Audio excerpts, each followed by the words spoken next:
میٹھے میٹھے اسلامی بھائیوں اور مدنی چینل کے ناظرین، آج انشاءاللہ عز و جل تنگ دستی کے اسباب جاننے کی کوشش کریں گے انشاءاللہ عز و جل۔ ابھی میں اشاروں کی زبان سیکھ رہا ہوں، اگر دوران بیان کوئی اشارہ غلط ہو جائے تو مجھے معاف فرما دیں۔ پیارے اسلامی بھائیوں، ذرا غور کریں کہ بہت سے ایسے لوگ ہیں جو بہت پریشان ہیں۔ کوئی روزی نہ ہونے کی وجہ سے پریشان ہے، کوئی ادھار اور قرض کی وجہ سے پریشان ہے، کسی کا کاروبار نہیں ہے وہ اس لیے پریشان ہے، کوئی بے برکتی کا رونا رو رہا ہے۔ ہمیں ان اسباب کا جب علم ہوگا تو ان اسباب سے ہم بچنے کی کوشش جو ہے وہ کر سکیں گے انشاءاللہ عز و جل۔ دروازہ ہو اور دروازے کے ایک طرف ٹیک لگا کر کوئی کھڑا ہو جائے تو یہ بھی تنگ دستی کا ایک سبب ہے۔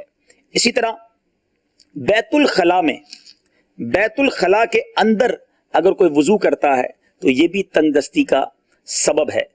بدن پر ہی کوئی کپڑا ہو اور اسی کپڑے کو بدن پر ہی سی لیا جائے، یہ بھی تنگ دستی کا سبب ہے۔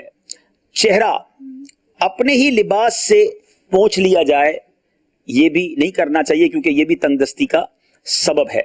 اچھا، گھر میں جو مکڑی ہوتی ہے اس کے جالے، مکڑی کے جو جالے ہیں وہ رہنے دینا، صاف نہ کرنا، یہ بھی تنگ دستی کا سبب ہے۔ نماز فجر میں سستی کرنا، تاخیر کرنا، یا نماز کے اندر تاخیر کرنا، یہ بھی تنگ دستی کا سبب ہے۔ اچھا، نماز فجر ادا کرنے کے بعد مسجد سے جلدی نکل جانا، یہ بھی تنگ دستی کا سبب ہے۔ صبح سویرے جو ہے بازار میں چلے جانا، یہ بھی تنگ دستی کا سبب ہے۔ اور رات دیر تک بازار سے واپس آنا، یہ بھی تنگ دستی کا سبب ہے۔ اچھا، اپنی اولاد کو بد دعا دینا، یہ بھی تنگ دستی کا سبب ہے۔ بہت سی عورتیں جو ہیں وہ اپنی اولاد کو بد دعائیں دیتی ہیں اور پھر تنگ دستی کا رونا بھی روتی ہیں، تو یاد رہے کہ اپنی اولاد کو بد دعا نہیں دینی چاہیے، ٹھیک ہے۔ اچھا، پھر گناہ کرنا، خصوصاً جھوٹ بولنا، یہ بھی تنگ دستی کا سبب ہے۔ اچھا، چراغ کو پھونک مار کر بجھا دینا، یہ بھی تنگ دستی کا سبب ہے۔ کنگھی جو ہے وہ ٹوٹی ہوئی کنگھی کو استعمال کرنا، یہ بھی تنگ دستی کا سبب ہے۔ اپنے ماں اور باپ کے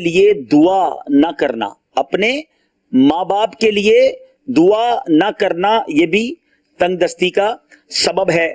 اچھا، امامہ شریف بیٹھ کر باندھنا، یہ بھی تنگ دستی کا سبب ہے۔ یاد رہے کہ امامہ جو ہے وہ کھڑے ہو کر باندھنا چاہیے، یہ سنت ہے۔ اچھا، پھر علماء فرماتے ہیں کہ ناخنوں کا بڑا ہونا، یہ بھی تنگ دستی کا سبب ہے۔